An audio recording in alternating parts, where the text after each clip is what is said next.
Good evening sir. Good evening. तो कैसा लग रहा है? खुशी तो बहुत होगी। एग्जाम क्रैक हो गया। जी सर। हाँ, अच्छी बात। हाँ, कुछ आगे आने वाले स्टूडेंट के लिए अब ज्ञान दो, क्योंकि भीड़ से तो आप अलग हो गए। कैसा रहा जी journey sir. Manpreet? Sir overall journey अच्छा रहा और लर्निंग्स कल थी अच्छी कि जैसे मेरा थर्ड अटेम्प्ट था ये हम्म। और फर्स्ट और सेकंड में प्रीलिम नहीं हुआ था। हम्म। तो इस बार प्रीलिम्स मेंस दोनों हो गए। तो दोनों हो थोड़ा गए। वही था कि स्टार्टिंग में लगता था कि नहीं होगा अभी अच्छा, प्रीलिम्स शुरू क्यों में। नहीं हो रहा था 2 बार से? ये बताओ पहले। सर सर फर्स्ट में तो 2020 में था। तो उस टाइम तो हम्म। काफी दूर था, मींस के वो अक्टूबर में हुआ था ना। हम्म। तो वो मैनेज नहीं किया मैंने सिलेबस वाइज। हम्म। और हम्म। जो सेकंड प्रीलिम्स था उसमें मेरा 2 मार्क्स से रहा अप्रोक्सीमेटली 2.7। तो हम्म। वहां पर थोड़ा डिसअपॉइंटमेंट थी कि अब तो बहुत तैयारी हम्म। कर ली, अब भी रह गया प्रीलिम। हम्म। तो तो कॉन्फिडेंस तो उसके चला बाद गया होगा 2 प्रीलिम्स जाने के हाँ बाद, सर। बहुत, है ना? जी सर, एक एक बार तो जाता है कि अभी नहीं हो रहा। लेकिन उसके बाद बाउंस बैक करके सीधे सिलेक्शन लेना।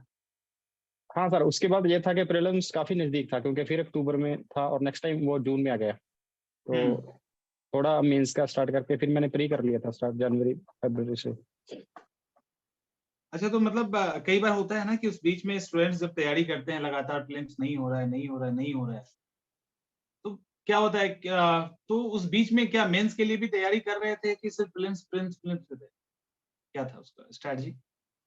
हाँ सर, मेंस के लिए सर मैंने पहले अटेम्प्ट में किया था 2020 में। हम्म। तो मैंने हम्म। मेंस की टेस्ट सीरीज लगाई थी। लेकिन सेकंड हम्म। में नहीं लगाई क्योंकि उसके बाद मुझे ये था कि पहले प्रीलिम क्लियर करना है। और हम्म। टाइम भी कम था उसके बाद, अक्टूबर में था और फिर जून में आ गया। सेकंड में फुल टेस्ट नहीं लगा पाया मैं। लेकिन हाँ, थोड़ा कॉन्फिडेंस था कि अगर मेंस लिखने का मौका मिलेगा तो अच्छा हो परफॉर्म जाएगा। होगा। इंटरव्यू के दिन तो बात हुई थी अपनी, जी है सर। ना? और लेट भी हो गए थे, तो जी सर। उसका फायदा ही मिला होगा। आई थिंक नुकसान तो नहीं हुआ होगा, है ना? सबसे लेट में लिए ना वो लोग। हाँ सर, वो एवरेज मार्क्स तो मिल मिल गए मुझे। लेकिन मुझे लगता है कि थोड़ा पहले हो जाता ना टाइम पे, तो कुछ और भी चांसेस थे अच्छे स्कोर आने के। हाँ सर, थोड़ा अर्ली होता तो हो सकता है हेल्प, और प्रीलिम रेटेड भी हेल्प हो जाती है नेक्स्ट अटेम्प्ट के लिए। अच्छा, एक बात बताओ कि तैयारी के दौरान कई बार कॉन्फिडेंस चला जाता है, लगता है होगा नहीं होगा टाइप की चीजें होती है। तो जी सर। उस बीच में मोटिवेट रखने का, कैसे मोटिवेशन रख सकते हैं? या मतलब खुद को एंटरटेन करना भी थोड़ा सा जरूरी होता है ना पढ़ाई के दौरान, तो क्या करते थे? जी सर, एंटरटेनमेंट का कोई एक सोर्स तो ओपन हमें रखना चाहिए। हम्म। वो कोई भी हो सकता है, हर एक इंडिविजुअल की अलग पर्सनैलिटी है। हम्म। तो मैं स्पोर्ट्स देखता था और जैसे क्रिकेट मैच देखता था और भी स्पोर्ट्स के मैच देखता था। तो इससे अच्छा। थोड़ा वो था कि एक एक विंडो ओपन थी मेरे लिए हम्म। ऐसा जिसमें। नहीं है ना कि उसको देखने से टाइम बर्बाद होता था टाइप की चीजें?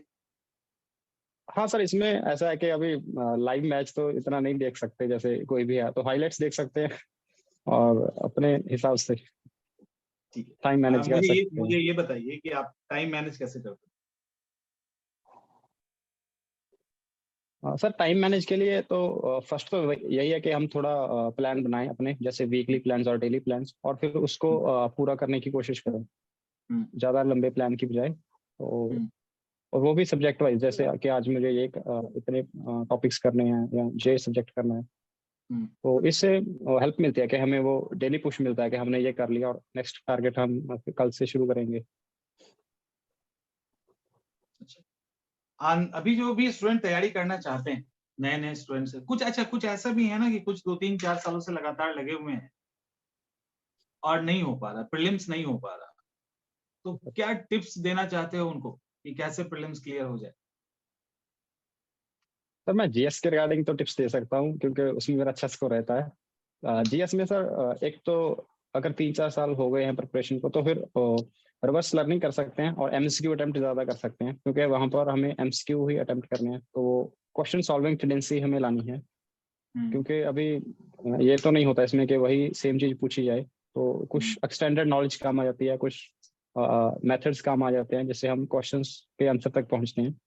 और जीएस में तो यही हेल्प करता है सर कि अगर कुछ भी पढ़ा है तो कहीं भी यूज हो सकता है, उससे मैच करता हुआ कोई और ऑप्शन आ सकता है, वर्ड मैच हो सकते हैं। तो ये सभी चीजें हेल्प करती हैं एमसीक्यू सॉल्व करने के बाद।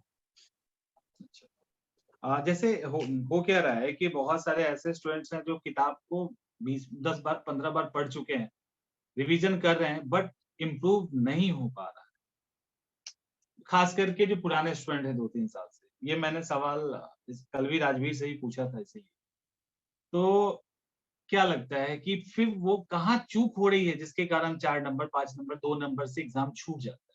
वो चूक कैसे पूरा होगा और उसको रिवीजन में क्या करें ताकि जहां है वहां से बेहतर हो? एक मतलब हर बार जब भी रिवाइज करें ना थोड़ा बेहतर हो, उसका क्या तरीका है? और सर रिवीजन जब हम कर रहे हैं तो हमें देखना चाहिए कि हमें रिवाइज क्या करना है। जैसे अगर हम फुल टेस्ट अटेम्प्ट करते हैं तो उससे हमें पता चलता है कि कौन सा सेक्शन वीक है, तो फिर हम रिवीजन उसी अकॉर्डिंग करें। तो ऐसे लाइन टू लाइन रिवीजन का तो फायदा भी नहीं रहता बाद में, क्योंकि उससे हम बाद में नई नई फायदा चीजें नहीं नहीं सीख होता। पाते। तो एक अगर हम पॉइंट मेरा जैसे, भी है कि लाइन टू लाइन रिवीजन करने का कोई मतलब नहीं है, वो बार बार रिपीट हाँ सर, हाँ सर, हम अपने शॉर्ट कमीज देखें और टेस्ट एनालाइज करें कि कहाँ पर हमारे मार्क्स कम आ रहे हैं, किस सब्जेक्ट में, किस सेक्शन में हमारे मार्क्स कम आ रहे हैं।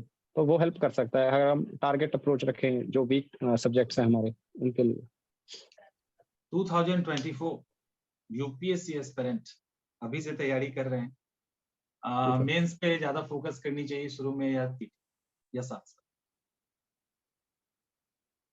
सर अभी तो क्योंकि मेंस चलेगा ना सितंबर अक्टूबर तक, तो तब तक तो मेंस का ही देखना चाहिए, अपने ऑप्शनल और जीएस का बेसिक्स देखना चाहिए, और उसके बाद शिफ्ट कर सकते हैं। क्योंकि सर इसमें ऐसा कोई आइसोलेशन तो नहीं है दोनों की। प्रीलिम्स का भी बहुत काम आता है मेंस में, और मेंस में भी प्रीलिम के हम फैक्ट्स हैं जो वो डालते हैं, और जो पर्टिकुलर थिंग्स है वो डालते हैं। तो दोनों में कन्वर्जेंस है। तो स्टार्टिंग मेंस से कर सकते हैं, क्योंकि एट द एंड मेंस ही आपको आगे लेकर जाएगा। मेंस की तैयारी होनी चाहिए। आंसर राइटिंग का कितना इंपॉर्टेंस है?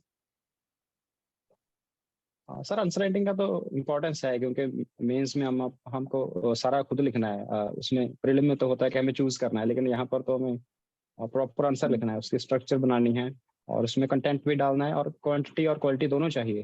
तो प्रैक्टिस जरूरी है, उससे हमें इसमें भी वही कि हमारी क्वेश्चन सॉल्विंग टेंडेंसी आ जाती है, क्योंकि मेंस में भी हम सारा कुछ तो नहीं पढ़ सकते, क्योंकि कुछ क्वेश्चंस ऐसे भी आते हैं जो सुने नहीं होते।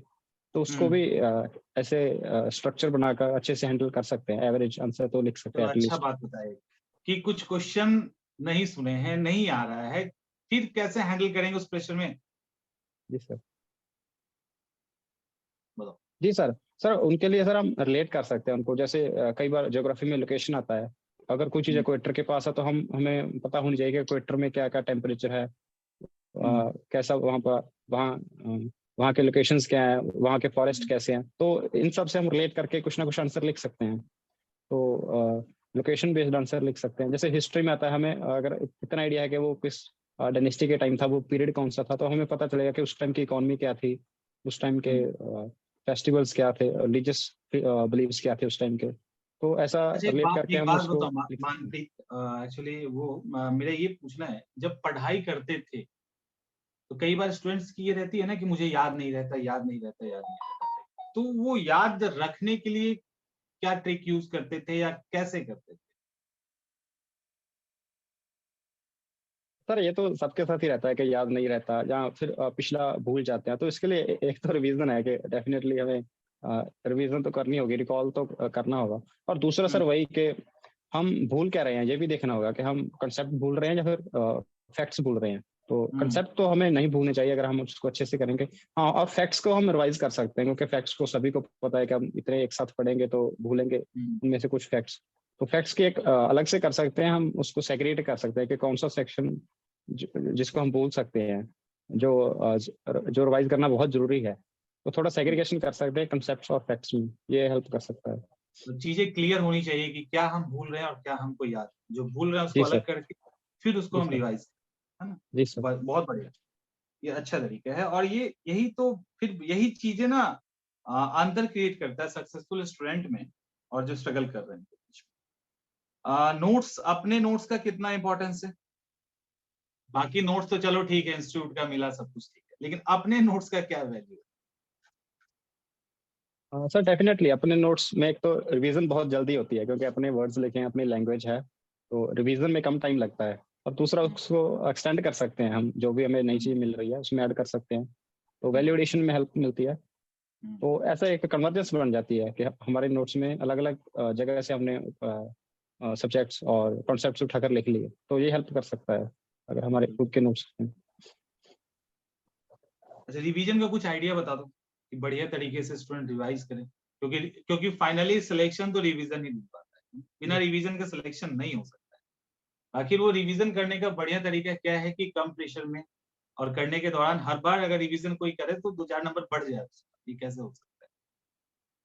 सर रिवीजन के टाइम एक तो हमें ये देखना चाहिए कि हम नई चीज़ें कौन सी सीख रहे हैं। जैसे जो चीज़ें हमें पता है, जैसे हमको सबको पता है कि इंडिपेंडेंस डे किस दिन है, तो हम इसको बार बार पढ़कर खुश नहीं हो सकते, हमें नई चीज़ें देखनी है। हमें हर बार एक नया व्यू लाना है कि ये चीज़ इसमें नहीं है, और वो आएगी क्वेश्चन से। जब हम रेगुलरली क्वेश्चन सॉल्व करेंगे तो हमें रीड बिटवीन द लाइंस और बहुत अलग सी नई चीज़ें पता चलेंगी इसमें। तो क्वेश्चन सॉल्विंग भी एक अच्छा मेथड है, अगर हम रेगुलरली टाइम टू टाइम चाहे 5-10 ही करें, लेकिन वो हमें पता चलेगा कि जो कंसेप्ट मैंने पढ़ा है उसमें मेरे क्वेश्चन सॉल्व हो रहे हैं। अगर नहीं हो रहे तो हम फिर उसको रिवाइज करेंगे, उस एंगल से रिवाइज करेंगे कि इसमें से क्वेश्चंस कैसे बन रहे हैं। गुड। और अच्छा, इसके पहले बैकग्राउंड बताओ, कहीं पे जॉब कर रहे थे, कुछ कर रहे थे? नहीं सर, जॉब नहीं कर रहा था सर। मानप्रीत तो ऑलरेडी सर्विस में था, मानप्रीत सॉरी, राजवीर, ठीक है। जी तो सर। जॉब जो नहीं कर रहे हैं उनके लिए तो बड़ा प्रेशर होता है ना, उनको तो माने कई सारी चुनौतियां होती है, और हाँ सर। पॉकेट में पैसा नहीं होता, अपना नहीं होता है, तब बहुत सारे चैलेंजेस सामने आते हैं। जी सर। तो उसको ओवरकम कैसे करे स्टूडेंट, खासकर लड़के? हाँ सर, इसमें काफ़ी चैलेंज आते हैं। जैसे सर मेरे स्टेट के कुछ एग्जाम्स क्लियर हुए थे, लेकिन कुछ कैंसिल हो जाते हैं, कुछ डिले हो जाते हैं, तो एक इशू रहता है कि प्रेफरेंस एट द एंड हमें यूपीएससी को देनी है। तो सर एक तो इसमें कि मिनिमाइज करें रिसोर्सेस, के हम वेस्ट कम करें मनी को, ज़्यादा रिसोर्सेस लेकर, क्योंकि वो डिस्ट्रैक्शन भी है और मनी भी वेस्ट होगा। और कहीं ना कहीं डिस्ट्रक्शन हो ही जाता है, उसके कारण जी कंसंट्रेशन सर। ज्यादा है, कम पैसा रहेगा तो ज्यादा पढ़ाई अच्छी होती है ना, इधर उधर हाँ भटकने सर, का उसे काम। हम अच्छा देख कर लेंगे कि जो हम हमारे को चाहिए वही लें, एक्स्ट्रा नोट्स मत लें और बुक्स मत लें, जो भी नहीं आ रही है उसको ले रहे हैं। अच्छा चलो, इसी बात पे अच्छी बात फिर हो गई, वही बात बात में निकलता है ना पॉइंट, किताब और नोट्स कितने होने चाहिए, बहुत अधिक, बहुत कम, या ठीक ठाक? सर और ठीक इसी में ठाक होने पहुंचे। चाहिए, बहुत ज़्यादा भी नहीं और बहुत कम भी नहीं कि हमें हमारे पास कोई नोट्स ही नहीं है किसी सब्जेक्ट का। तो एक तो स्टैंडर्ड बुक जो भी हम सभी को पता है, जो प्रीलिम्स और मेंस की हैं, और एक क्लास नोट्स जो हम खुद बना सकते हैं, तो ये सफिशिएंट रहते हैं। लिमिटेड रिसोर्सेस हों तो उसको रिवाइज मल्टीपल टाइम्स कर सकते हैं, और उसमें हम ऐड ऑन कर सकते हैं अपनी तरफ से, जो भी हमें टेस्ट से मिल रहा है, जो भी न्यूज़ में मिल रहा है। जैसे कुछ किताबें हैं लाइक बिपिन चंद्रा, राजीव वहीद की किताब सब लोग जानते हैं, तो वैसी स्थिति में, 1 मिनट रुक जाना, ठीक है मानप्रीत, 1 मिनट। जी सर।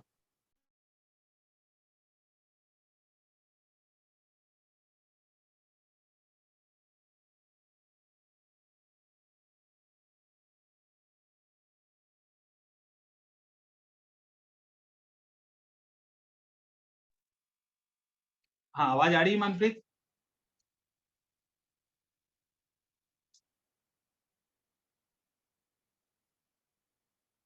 मानप्रीत, आवाज आ रही है? जी सर, आ रही है। हाँ, मैं ये कह रहा था कि जैसे बिपिन चंद्रा की किताब है, राजीव वहीद की किताब है, ऐसे कई सारे, इस चांद है, कुछ लोग रख लेते हैं, बहुत सारी किताबें मान लो हिस्ट्री की है, जी कुछ सर। किताबें जरूरी भी है, होनी भी चाहिए। तो क्या हर किताब के सारे चैप्टर्स पढ़ने जरूरी हैं या कुछ सिलेक्टेड पढ़ना?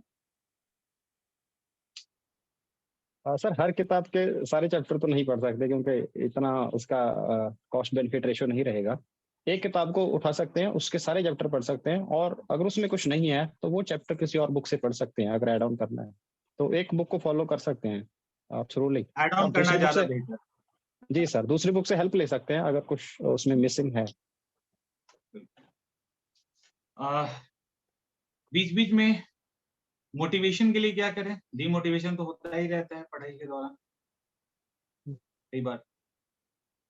सर मोटिवेशन के लिए जैसे हमारी कोई इंटरेस्ट होता है, हॉबी होती है, तो वो परस्यू कर सकते हैं, वो आगे हेल्प हुँ, भी करती है। दूसरा फ्रेंड्स फैमिली से बात कर सकते हुँ, हैं, तो और स्पोर्ट्स हुँ। देख सकते हैं, मूवीज देख सकते हैं। ताने ताने बहुत बार तो रिलेटिव्स और दोस्त ताने भी मार देते हैं ना, तो वो भी तो दिक्कत है। हाँ स्टूडेंट सर, का वो कॉन्फिडेंस हेल्प चला भी कर जाता है, सकता वहाँ है भी कई तो बार बच सर। अगर उसको सर अच्छे से ले, ठीक क्योंकि है। उसको उसको बूस्टर डोज़ के रूप में लें, कि वो भी जी आपको सर, मिला है तो जी उसके सर, ऊपर आपको ओवरकम करना है ना? जी सर, उसको यूज करें ठीक है। तो अ, और म्यूजिक स्टूडेंट्स भी हेल्प आंसर कर सकता राइटिंग है। नए स्टूडेंट कैसे इम्प्रूव? जी सर। म्यूजिक हेल्प कर सकते हैं। नए स्टूडेंट और आंसर राइटिंग लिख नहीं पाते, लिख ही नहीं पाते एक्चुअली। उनको लगता है कहाँ से लिखे, कैसे लिखे, और सवाल में जो पूछा गया है, कई बार उसके बियॉन्ड भी लिख देते हैं। तो वहाँ जी पे वो सर, कैसे चीज़ों को मैनेज करें कॉन्फिडेंस से, या कैसे तुम किए थे ये बताओ? जी सर, आंसर राइटिंग में ना शुरू में रहता है इनर्शिया कि नहीं लिखना, या फिर मेरे आंसर अच्छे नहीं, तो ये सभी को रहता है। ये शुरू में तो हुँ, सबके साथ रहता है, लेकिन इसका सोल्यूशन यही है कि जो हमें सब्जेक्ट सबसे अच्छा आता है, तो आंसर राइटिंग वहां से शुरू करें, क्योंकि वहां पर हमें लगेगा कि ये सब्जेक्ट मुझे अच्छे से आता है, या कोई कॉन्सेप्ट, तो मुझे लगता हुँ, है उस सब्जेक्ट से शुरू किया जाए जिसमें हमें कंटेंट और फैक्चुअल नॉलेज का इतना पढ़ना नहीं पड़ेगा। क्योंकि अक्सर क्या होता है कि हम आंसर नहीं लिखते, क्योंकि हमें लगता है कि इसका पढ़ा नहीं मैंने, तो जब तक पढ़ते हैं 5-10 दिन और जाते हैं, तो जो सब्जेक्ट आता है अच्छे से उससे लिख सकते हैं। और दूसरा ऐसे है, क्योंकि ऐसे में थोड़ी आज़ादी है लिखने की, एथिक्स हुँ, में भी थोड़ी है, तो हुँ। इन इनसे हम शुरू कर सकते हैं आंसर राइटिंग। अच्छा मानप्रीत, पेपर 4 में आजकल पेपर 4 में ना नंबर का फ्लक्चुएशन बहुत बहुत कम मिलता है, बहुत अच्छा मिल जाता है। कारण जी क्या सर। है उसके पीछे? सर एक तो मुझे लगता है कि पेपर कंप्लीट नहीं होता, इस क्योंकि केस स्टडी बहुत लंबी आती है और उसको पढ़ने में हुँ। काफी टाइम लग जाता है। क्योंकि अगर एक केस स्टडी रहेगी तो 15 मार्क्स सीधे कट जाते हैं, 20, 15, 20। के तो केस स्टडी का ही ज़्यादा उसके अंदर ना वेटेज है आई थिंक। केस स्टडी जिसका अच्छा चला जाता है, उसको नंबर मिल जी सर। जाता है वहाँ। हाँ सर, क्योंकि लेंथी पेपर आ रहा है GS4 का, तो उसकी वजह से हुँ, कंप्लीशन जरूरी है पेपर का। बिल्कुल। कुछ स्टूडेंट्स गलतियाँ करते हैं एग्ज़ाम के दौरान, तैयारी के जी सर। दौरान, खुद भी किए होंगे। तो उस तरह जी की सर। गलतियों को कैसे सुधारें? जैसे गलती में टाइम मैनेज नहीं करना, रूटीन ऐसा बनाना जो खुद के ऊपर ही हावी हो जाए, 2 दिन के बाद पूरा नहीं हो पाता है, डिप्रेशन में चले जाना, या चीज़ों को टालते रहना कई बार। कई बार एग्ज़ामिनेशन फ़ेल करने का सारा जो ब्लेम है दूसरे पे डाल देना, खुद पे नहीं डालना, फ्रंट में आगे आके फेस नहीं करना। जी सर। ये भी होता है कि बहुत सारी चीज़ें हम नहीं जानते हैं, बट खुल के नहीं बोलते, नहीं जानते हैं। दोस्तों के आगे, टीचर्स के आगे, रिलेटिव्स के आगे। तो वो चीज़ें रह जाती है, वो समाप्त नहीं हो पाती। और वही कहीं न कहीं 3-4 सालों में बदल जाता है ना, 4 से 5 सालों में ये चीज़ें होती है। जी सर। तो इसके अंदर कैसे इसको ठीक किया जा सकता सर इसके अंदर तो पहले तो ऑनेस्टी होगा कि खुद के लिए तो हम ऑनेस्ट रहें कि हम कितना पढ़ रहे हैं और कहाँ पर हम टाइम मैनेज में हम मिस हो रहा है। तो और दूसरा सर के है? जैसे आपने बोला कि टारगेट बहुत रख लेते हैं, तो एक प्रैक्टिकल माइंडसेट तो होना चाहिए कि इतना होगा। अब बहुत ज्यादा रख लिया तो वो भी इशू है, क्योंकि बहुत ज्यादा में से अगर हमने 60 भी कर दिया तो यही लगेगा कि 40 रह गया। तो एक वो हुँ, चलता रहेगा कि टारगेट पूरे नहीं हो रहे। तो एक प्रैक्टिकल अप्रोच तो होनी चाहिए कि हुँ, एक दिन में या एक हफ्ते में हम कितना पढ़ सकते हैं। और हुँ, दूसरा वही है कि ऑनेस्टी और एक एनालिसिस होना चाहिए। जैसे मॉक प्रीलिम में है कि हम टेस्ट देते हैं तो हमें पता चलता है कि हमारे कितना स्कोर आ रहा है। हुँ, और सेम मेंस में कि हम टाइम टू टाइम टेस्ट देते रहें, उससे हमारा एनालिसिस होता रहेगा परफॉर्मेंस का, कि हमारी परफॉर्मेंस अच्छी जा रही है या फिर रुकी हुई है, या फिर जो भी इशू है। तो एक पीरियोडिक एनालिसिस जरूरी है प्रिपरेशन के टाइम। ठीक है मनप्रीत, अभी हमारे साथ ना 2 स्टूडेंट भी जुड़े हुए हैं, है ना? उनको ही बोलते हैं, कुछ पूछना हो, तो वो आपसे जी पूछ सर। लेंगे। उसमें अमीषा 2024 में अपीयर होने वाली है यूपीएससी। तो जी उसके अमीषा, आवाज़ आ रही है? फिर प्रियंका भी सवाल पूछेगी। अमीषा, यस अ, 2024 देना है, मनप्रीत से कुछ पूछना है यस तो तू भी पूछ लो। तो मैं तो लगता है कि जैसे बिल्कुल जीरो लेवल पे हूँ अभी। यूपीएससी के लिए। मतलब स्टडी जैसे है सर, वो लगता है जैसे बीपीएससी के लिए अगर तैयारी करती हूँ तो बहुत सारी चीजें हैं, वो लगता है कि जैसे मुझे नहीं पता है, जैसे अब आपने जैसा कहा। जब उसके क्वेश्चंस वगैरह जब अटेम्प्ट कर रही हूँ तो टॉपिक्स वगैरह जो भी आते हैं, तो उस लेवल की तैयारी मुझे लगता है कि मेरा लेवल अभी बहुत डाउन है। तो कैसे उसको मतलब बढ़ाया जाए, कैसे उसको स्टडी करें?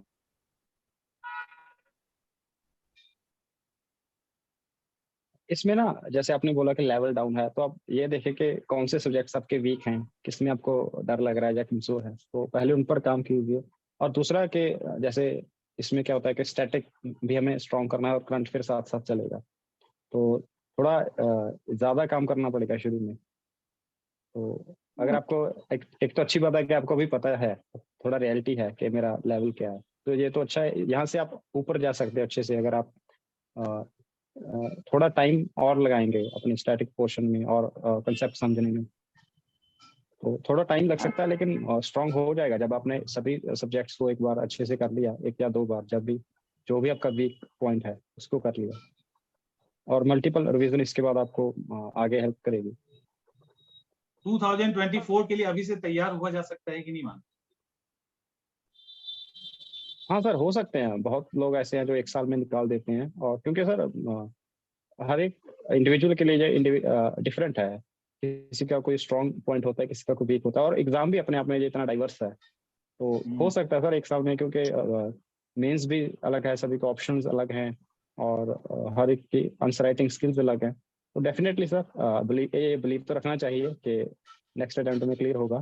तो ये हेल्प करता है आपको, आपके प्रीलिम में अच्छे से नंबर आ सकते हैं, और मेंस में भी अगर आपका ऑप्शन स्ट्रांग है, आपकी आंसर राइटिंग अच्छी है, तो डेफिनेटली ये बिलीव तो रखना चाहिए कि नेक्स्ट अटेम्प्ट में क्लियर होगा।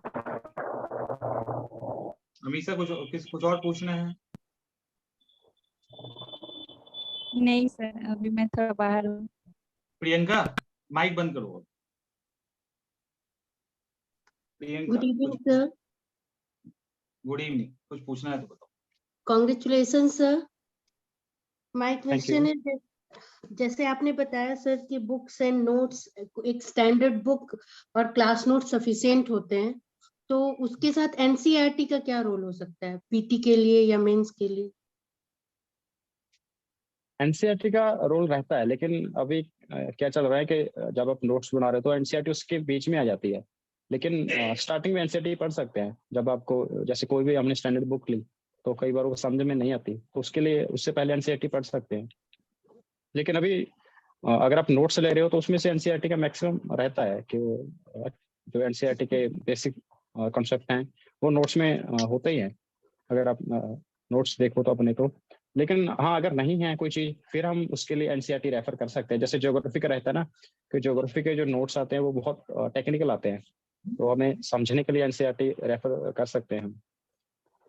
अच्छा, तो वो ज्योग्राफी के लिए एनसीईआरटी के 11th-12th के बुक्स को हाँ, रेफर करना इसमें ना, होता है? इसमें यही बात है कि एनसीईआरटी हमें सभी फॉलो नहीं करनी, सिलेक्टिव ही देखनी है, और वो भी अपनी नीड के अकॉर्डिंग के किस पोर्शन के हमारे नोट्स में कम है तो उसी में हम देख सकते हैं। सभी 6 to 12 देखने की जरूरत नहीं है, एक दो देख सकते हो, जैसे ज्योग्राफी के लिए देखते हैं लोग, या फिर हिस्ट्री के लिए देखते हैं, तो उनके लिए आप देख सकते हो। और नेक्स्ट अपने के नोट्स देखो कि उसमें से किस चीज में आपको नीड है एक्स्ट्रा एनसीईआरटी पढ़ने के लिए।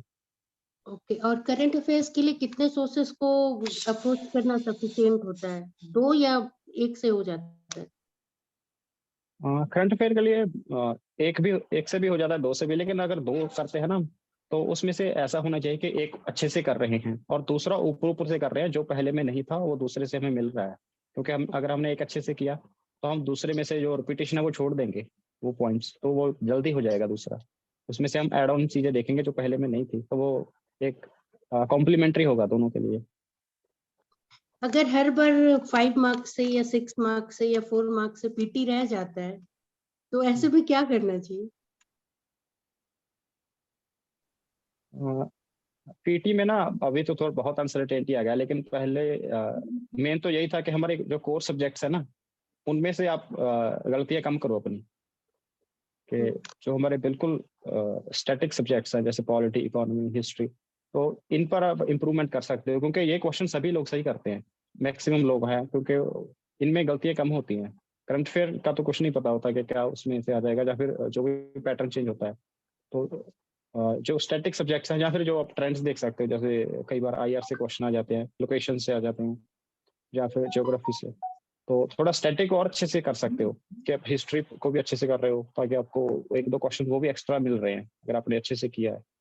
तो स्टैटिक को स्ट्रॉन्ग कर सकते हो, और थोड़ा करंट अफेयर का वो जो ट्रेंड चल रहा है वो देख सकते हो कि क्वेश्चंस कैसे आ रहे हैं। और थर्ड है PYQ। हालांकि PYQ कभी आ जाता है, कभी नहीं भी आता, लेकिन वो हेल्प तो करता है, क्योंकि उससे पता चलेगा क्वेश्चन कैसे बन रहे हैं।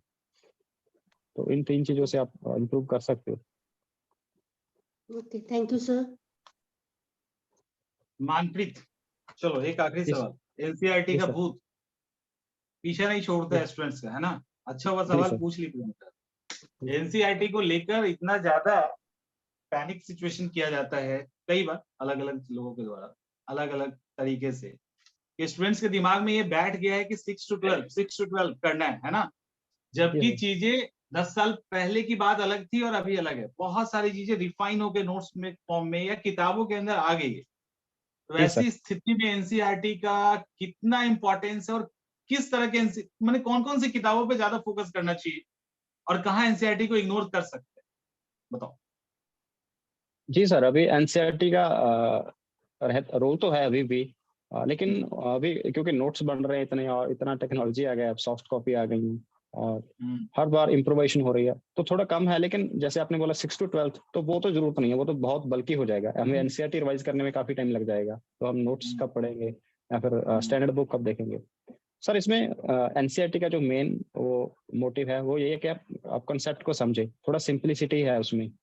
तो जिस भी सब्जेक्ट में आपको लग रहा है कि ये डिफिकल्ट है, कई बार नोट्स पढ़े नहीं जाते, या फिर बुक समझ नहीं आती, तो उसमें आप रेफर कर सकते हो, स्पेसिफिकली रेफर कर सकते हो, ये नहीं कि उसको सारा पढ़ना है। क्योंकि NCERT में या फिर उसकी समरी बना सकते हो, अगर एक बार पढ़ ली उसमें से डाटा निकाल सकते हो, ताकि बार बार आपको पढ़ने की जरूरत ना पड़े। तो थोड़ा स्पेसिफिक अप्रोच रख सकते हैं सारी पढ़ने के अलावा। तो मुझे जैसे लगता है कि ज्योग्राफी में ज्योग्राफी की लगभग पढ़ते हैं। एनसीईआरटी, ज्योग्राफी वाली एनसीईआरटी पढ़नी चाहिए, वो पढ़नी ही चाहिए, काफी अच्छे से हाँ वो सर, लिखा उस हुआ है। काफी लोग उसको पढ़ते हैं, क्योंकि ज्योग्राफी का एक टेक्निकल एंगल भी है और समझने वाला भी है, तो दोनों इसमें देखने पड़ते हैं। तो यही सब है, मतलब ठीक है, मतलब एनसीईआरटी पढ़े लेकिन सिलेक्टेड पढ़े तो ज्यादा बेहतर है। अब सब कुछ हर सब्जेक्ट का पढ़ने का मतलब नहीं होता। जी सर। इकोनॉमिक्स का डर को कैसे दूर कर सकते हैं, क्वेश्चन आया है हम सब, जी तो सर, बताओ। इकोनॉमिक्स में ना एक तो डर इसीलिए रहता है कि ये स्कूल में तो इतनी पढ़ाई नहीं जाती, concepts है वो काफी डायनामिक। एक तो स्टैटिक पोर्शन हो गया, और दूसरा जो भी कंसेप्ट नया आता है, तो हमें उसको समझना चाहिए। अगर इसको कंसेप्ट से समझोगे कि जैसे प्राइमरी मार्केट, सेकेंडरी मार्केट क्या है, वो आपको सारा सिस्टम पता चलेगा कि क्या है इकोनॉमी, जैसे मॉनेटरी पॉलिसी। तो जितना समझ के चलोगे उतना अच्छा है, और जो नहीं समझ आता उसको याद करो, ताकि क्योंकि क्वेश्चन क्या है ना कि कई बार फार्मूले से भी क्वेश्चन हो जाता है economy, bond price, bond yield, तो दोनों तरीके से। लेकिन सबसे अच्छा है कि समझ के करो और क्वेश्चन सॉल्व करो। जिस क्वेश्चन में आपको डर लग रहा है ना, उसके 50 MCQ ज्यादा कर लो, Good.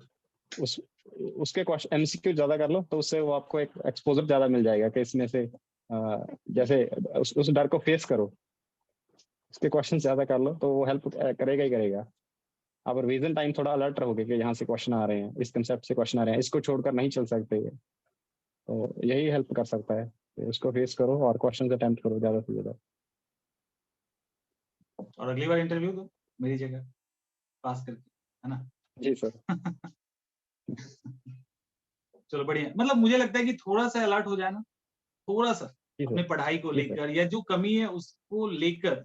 तो नहीं होता है कि 2-3 साल हो गए हैं, हम लोग यही कह रहे हैं कि याद नहीं हो रहा, ये छूट रहा है, वो छूट रहा है, टाइप की चीजें, और उस पर काम नहीं किया गया, बस बोलते जा रहे हैं। बोलते जाने के कारण वो तो वही रहता है, और प्रेशर हमेशा बना रहता है दिमाग के ऊपर। तो थोड़ा जी अलर्ट सर। हो जाए, जो नहीं आता है उसको आप अलग कर लो बस। जी हमको लगता है सर, तब क्योंकि चीजें सर, आसान हो जाएगी स्टूडेंट। जी सर, क्योंकि सर एग्जाम अभी सारा फैक्चुअल भी नहीं है कि आपको सारा याद है और आपने वो कर दिया। अब एग्जाम भी डायनेमिक हो रहा है, नई चेंजेस आ रही हैं, तो दोनों चीजें चाहिए, कंसेप्ट भी और फैक्ट्स भी, और और मेथड्स कोर भी सॉल्व कॉन्सेप्ट पे करने तो के लिए। बिल्कुल क्लियरिटी चाहिए, वहां से कोई हिला ना पाए, इतना क्लियर होना चाहिए। जी सर। तो और इकोनॉमिक्स के लिए जहां तक मुझे लगता है कि चीजें अगर समझ के आसपास के एग्जाम्पल के साथ रिलेट कर लेना एक बार, तो इकोनॉमिक्स तो एक बार समझ लिए तो समझ लिए, फिर कहाँ जाना है। जी सर। ठीक है मनप्रीत,